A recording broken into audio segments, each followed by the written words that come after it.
खुद तैयारे उड़ाकर F-16 उड़ाकर वहाँ पर कॉम्बैट ऑपरेशन में हिस्सा लेते रहे, अटैक करते रहे।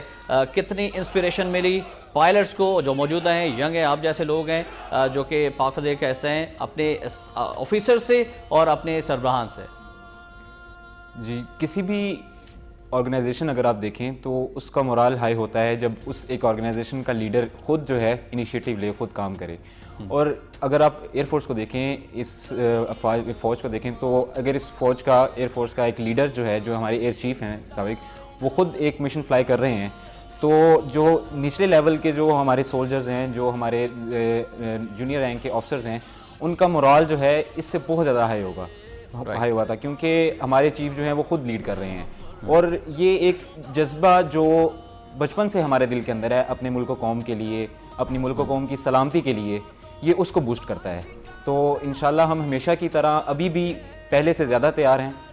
बेशक हम जहाज़ों की गिनती के मुकाबले में हम दुश्मन से कम हों, लेकिन जो हमारा जज्बा है उसमें हम कहीं ऊपर हैं। इसीलिए